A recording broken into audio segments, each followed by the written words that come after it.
Hello and welcome to another YouTube video. Today I'm going to show a tutorial, and I have done this tutorial or similar ones a number of times before, and I did think, shall I film this or not? But I tend to, if I make a mistake, I tend to create a tutorial to share it, and I have been complimented on my willingness to share my mistakes with you. So I knitted these socks. I actually finished them a while ago. I've created 2 tutorials around this sock now. I also did a tutorial on how to cut here all the way around to create an afterthought heel if you haven't knitted in a waste yarn, which is what I normally do, but on this one I didn't. So that's another tutorial that was out on my channel a few weeks ago, or possibly a couple of months ago. I don't know when this tutorial will be out. And I thought I was done with this sock, and then I noticed on one of them I had this marker in. I thought, oh, what's that there for? And then I remembered that I'll show you this better when we go downstairs, but this stitch here that's on this stitch marker, it's actually unraveled like a number of rows. I started knitting this on the cinema trip, and it is easy at the cinema, especially because you're knitting in the dark, to accidentally drop a stitch. Quite often, if I can feel that I drop a stitch, I can pick it up again. There's a bright scene playing, it's daylight or something.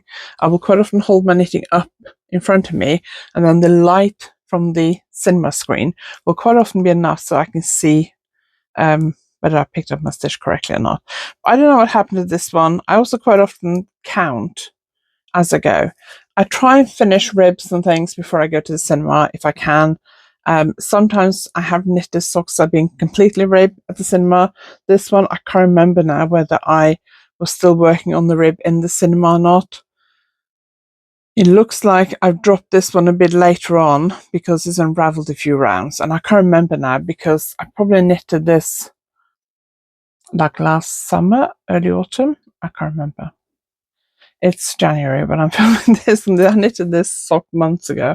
I only finished the second one just before Christmas, but the first one I knitted a while ago, so I can't remember when I made this mistake. I just remember when I found it, I thought I'll put a marker on it so it doesn't unravel, and then I'll fix it on screen so you can see what it looks like.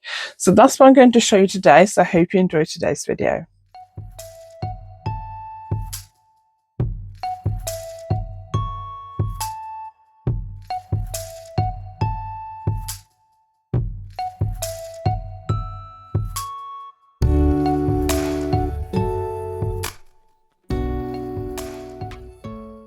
If you're new here, my name is Anniken. I design knitting patterns and I teach knitting workshops online and in person, and I sell yarn through my website YarnAddict.co.uk. I release videos here on YouTube twice a week, Tuesdays and Fridays. Fridays is a podcast episode where I share what I'm knitting, what's going on in my life, any new yarn acquisitions, magazine designs, that kind of thing.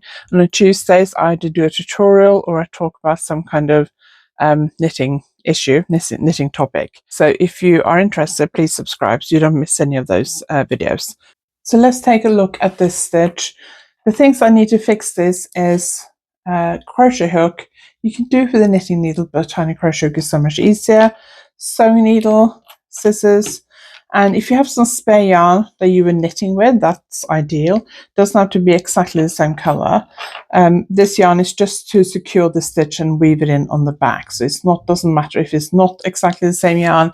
It is important that it can be washed in the same way, so that if you have to wash the item, it's going to behave the same as the yarn you've knitted with. So this is a stitch I've dropped. I'm just going to pull on that stitch marker just to make sure the stitch doesn't unravel anymore. Whenever I drop a stitch or I discover the drop stitch and I can't fix it straight away, then I try always to put a marker like this in, so that I can keep it secure, because it won't unravel as quickly.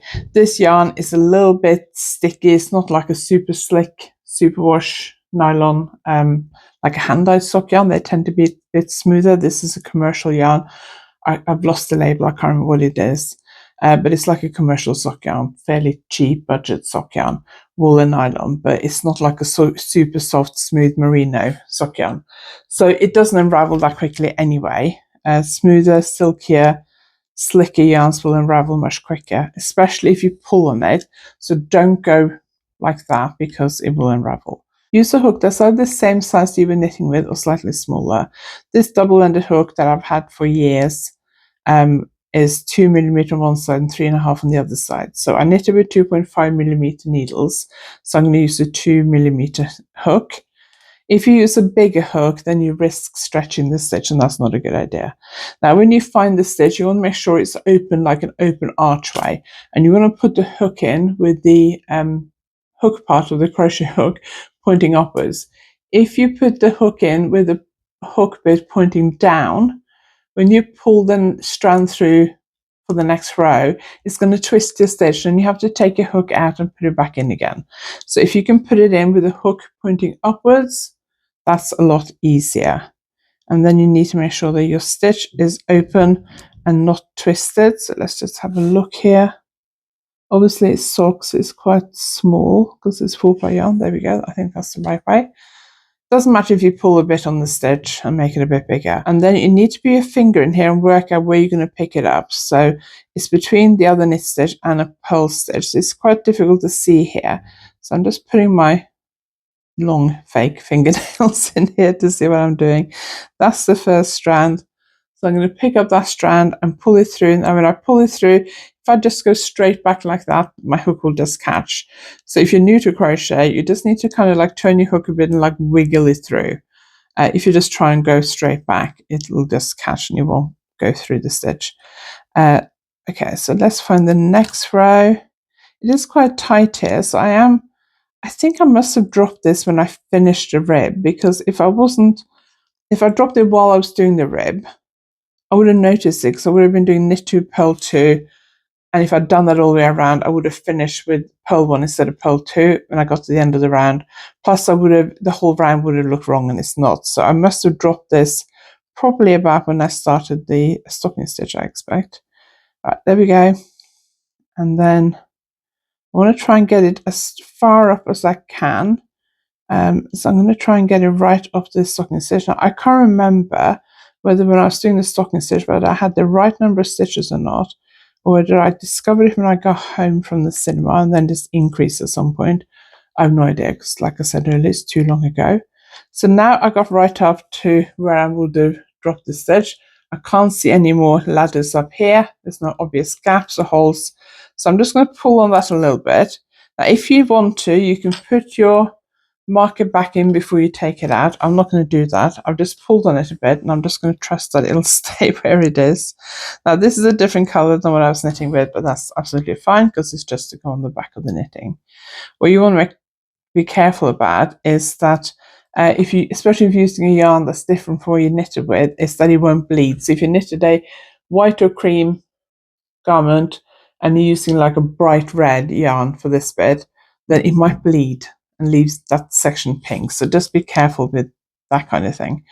But I'm going to pull this strand through about halfway through. This strand is like way too long. I don't really need it to be as long as I cut it, but right, let's make it a little bit shorter because it is a little bit too long. Let's just cut off a bit. Okay, now I use the kind of sewing needles with like a big loop on the end because I hate threading needles. I don't know what brand this is, but Knitpro do some similar ones, and so do Lantern Moon. The loops aren't quite as big as this, they're a bit smaller, and I sell both of them on my website. I can't remember whether I have them in stock now, but normally I'll stock them on my website. So because I've got this big loop, I'm just going to put both strands through at the same time. If you have a regular sewing needle, you can do one strand at a time. It's just easier for me to do both. Then I'm going to find the base of this stitch. So that's here. And I'm going to pull that yarn through to the wrong side, give it a bit of a tug, and then I'll just go back and check that it looks fine from this side. Yeah, I'm happy with that. I can't really see it. So also got to bear in mind that this is socks. It's going to go on my feet. Nobody's really going to see it. So that is where that stitch is now. Can you see it? So now I obviously have to secure it. So now I need to treat these ends separately. I wouldn't weave them both in together because that might be a little bit lumpy. So I'm going to take one. Now, if you want to, you can like loop them around each other, twist them around each other. I don't normally do that, but I'll do it here. And then I'm going to weave it into the stocking stitch, or the reverse stocking stitch part of the sock. If I do it into the rib, I tend to choose the side of a knit row or knit column and go up. But if I'm doing it in a stocking stitch, I tend to go along the row around. Now this blue yarn is quite dark, so I'm struggling to see what I'm doing. So I normally just find a row of purl stitches and I go into purl bump in a straight line. Some people like to do like diagonal lines going up or down. Doesn't really matter how you weave in your ends as long as they don't unravel. That's the main thing. Just going to give it a bit of a pull to make sure it's, but you don't want to pull this so much that it starts to pucker. So quite often what I do is I'll just pull it. Sometimes I'll pull against the other strand and then I'll just pull the fabric to make sure it's not too tight. And then I'm just going to go a few stitches back. So I want to go the row above or below. Because this is quite dark yarn that I'm weaving it into the dark blue yarn, I'm struggling to see what I'm doing. And then I just want to make sure that it's not puckered like that. And then I'll do the other side too, and then I'll cut the ends off. Now this one, I want to go in the opposite direction, so I'm just going to turn my knitting around like this. Because so normally if I was doing it down here where it's easier to see, I would go into the next stitch. Hang on, maybe it's not that much easier to see. Like that. But here, because I'm, to be quite honest, I'm struggling to see the stitches. But I'm not too fussed about how I weave in the end of this. Socks is fairly dense stocking stitch. As long as it doesn't come undone and my sock that stitch unravels, then I'm happy with it. Nobody's going to see it. It'll be on my feet.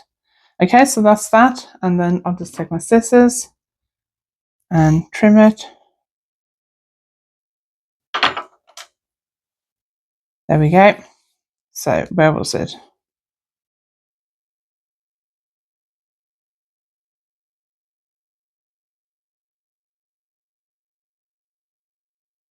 So either there or there. I can't tell. Can't tell where it was. So I hope you enjoyed today's video. If you have any questions, ask them below. Let me know if this ever happens to you and what you would do. Do you despair and think, oh, my sock's ruined, or whatever it is you've knitted is ruined, or do you know how to fix it, or does my tutorials help you and give you confidence to fix it? If it does, share it with your knitting friends. And if you haven't subscribed, make sure you subscribe, click like, comment, do all the things. Thank you very much for watching. I really appreciate it, and I'll see you next time.